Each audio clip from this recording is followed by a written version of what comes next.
Proclamación del Santo Evangelio de Jesucristo según San Juan. El que viene de lo alto está por encima de todos, pero el que viene de la tierra pertenece a la tierra y habla de las cosas de la tierra. El que viene del cielo está por encima de todos. Da testimonio de lo que ha visto y oído, pero nadie acepta su testimonio. El que acepta su testimonio certifica que Dios es veraz.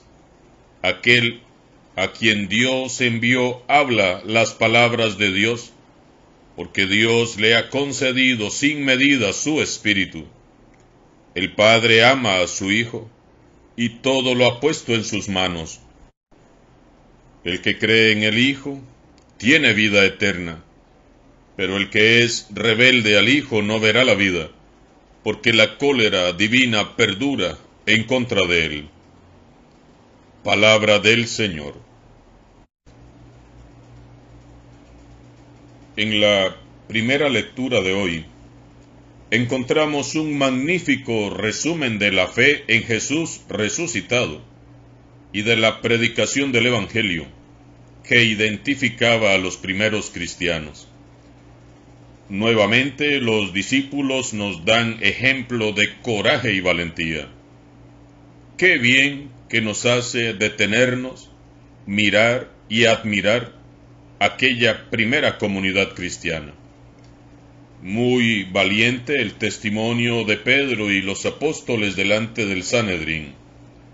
Es realmente digno de imitar. Las autoridades les habían mandado callar y no hablar más de Jesús. Pero la palabra de Dios no conoce de obstáculos. Los apóstoles tienen que obedecer a Dios y no a los hombres. Ellos no pueden dejar de predicar la buena noticia. Los guardias van al templo y traen de vuelta ante el Sanedrín a los apóstoles que, recordemos, habían sido puestos en libertad por el ángel del Señor. Las autoridades religiosas les dicen: les hemos prohibido enseñar en nombre de ese Jesús. Sin embargo, ustedes han llenado a Jerusalén con sus enseñanzas y quieren hacernos responsables de la sangre de ese hombre. Aquí se nos devela un dato muy interesante. Al consejo del Sanedrín le remordía la conciencia por el remedo de juicio y el crimen cometido premeditadamente contra Jesús. La sangre del inocente que había sido derramada les atormenta y no les deja vivir ni dormir en paz. No se atreven ni siquiera a pronunciar el santo nombre de Jesús, a quien llaman ese hombre. En aquella sala de juicios, el caso Jesús aún no está cerrado. De hecho, Jesús está ahí presente, prolongándose en sus apóstoles. En realidad, el asunto no les ha salido nada bien a estas autoridades. Ellos pensaron que matando a Jesús moriría también su causa.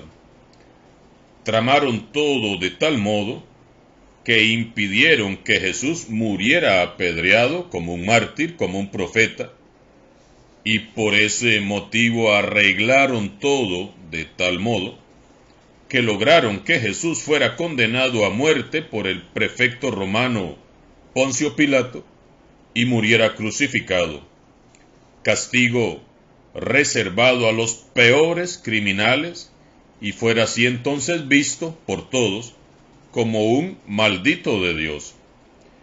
Según ellos, nadie seguiría jamás la doctrina de un crucificado, de un maldito de Dios. Ellos creyeron que era una gran estrategia. Cuando lo vieron muerto en la cruz, creyeron haberlo suprimido para siempre. Pero como que algo no les salió bien, porque ahora En vez de uno, son 11.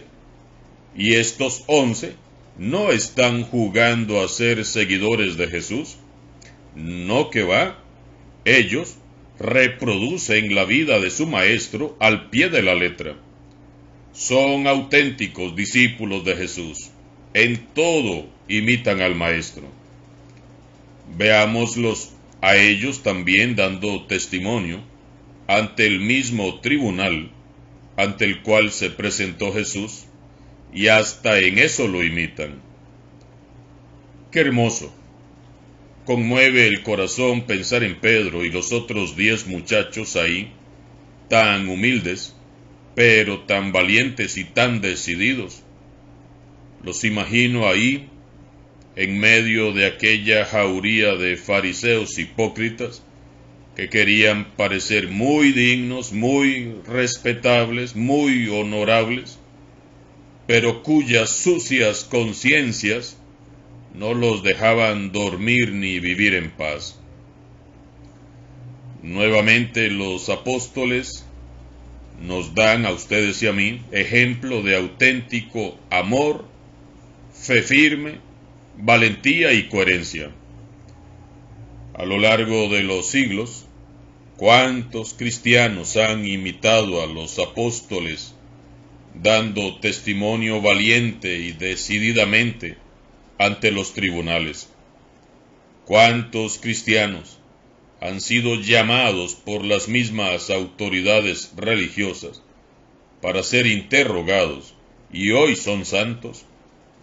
¿Cuántos cristianos, cuántas cristianas han sido cuestionados y censurados por poner en práctica las enseñanzas de Jesús? Muchísimos hombres y mujeres han defendido la causa de Jesús frente a los adversarios, y hoy muchos lo siguen haciendo en tantos países donde la persecución religiosa es el pan de cada día. Dichosos todos estos valientes cristianos que no se han amedrentado ante nadie y han sabido dar la cara por Jesús. Es lo que han hecho miles de cristianos a lo largo de los siglos. Testimoniar el amor de Dios en nuestro mundo, pagando con su propia vida incluso.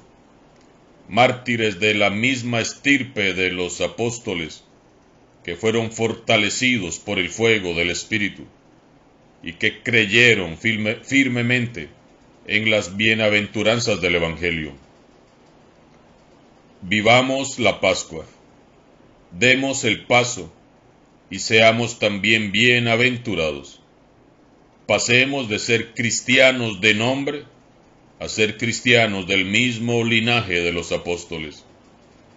Permitamos que Jesús resucitado nos infunda su amor y su fe por medio de su Santo Espíritu, para que igual que los discípulos seamos pregoneros valientes y coherentes en medio del mundo, en nuestras familias, centros de estudio y trabajo, que en todo ambiente demos testimonio de que Jesús es el Señor. Hoy ya no son 11, somos millones de cristianos. Reflexionemos. Si con 11 hombres tan sencillos y humildes Jesús echó a andar a la iglesia, ¿qué tanto más haría el Señor si tantos millones de cristianos nos dejáramos llenar y guiar por su Santo Espíritu? Hemos leído, por otro lado, la parte final del discurso de Jesús a Nicodemo. Este es un pasaje hermoso y difícil de abarcar por su gran profundidad, pero quiero detenerme muy brevemente en 3 afirmaciones muy sencillas, pero que encierran un gran mensaje para todos nosotros. Número 1. El que viene de lo alto está por encima de todos. Jesús es el Hijo de Dios y está muy por encima de todos nosotros. Eso tenemos que tenerlo muy claro. Jesús es el Señor, y ante Él toda rodilla se dobla. Jesús es el enviado de Dios, y ha sido constituido como Señor y Mesías. Y su palabra y corazón proyectan hacia nosotros el rostro misericordioso de Dios. Si creemos que Jesús es el Señor, debemos de adherirnos firmemente y fervientemente en Él. Creer en Jesús es creer lo que Él nos revela y obedecer sus mandatos. Número 2. Pero el que viene de la tierra pertenece a la tierra y habla de las cosas de la tierra. Hermanos y hermanas, de la abundancia del corazón habla la boca. Revisemos acerca de qué es lo que a diario estamos hablando para determinar qué tan mundano o qué tan convertido y transformado está nuestro corazón. El que ha tenido un encuentro verdadero con Jesús resucitado piensa y habla como hijo de Dios. Todos sus pensamientos están enfocados en Dios. Sus temas de conversación siempre giran en torno a Dios, y la melodía que anima sus días se llama Dios. Número 3. El que cree en el Hijo tiene vida eterna. Hoy el Evangelio nos invita a dejar de ser terrenales, a dejar de ser hombres y mujeres que solo hablan de cosas mundanas, para hablar y renovarnos y movernos como el que viene de arriba, que es Jesús. Estamos siendo llamados a vivir eternamente con Dios. Se nos invita a ser radicales. En el seguimiento de Jesús no hay términos medios. Es necesario que en todo momento y circunstancia nos esforcemos por tener el pensamiento de Dios. Ambicionemos tener los mismos sentimientos de Cristo y aspiremos a mirar al prójimo como miraba Jesús. Oremos en este día para que, fortalecidos por la palabra e iluminados por su Espíritu Santo, seamos convertidos y transformados en discípulos valientes, como San Atanasio, obispo y doctor de la Iglesia, a quien honramos en este día. Alabado sea Jesucristo vivo y resucitado, sea por siempre bendito y alabado.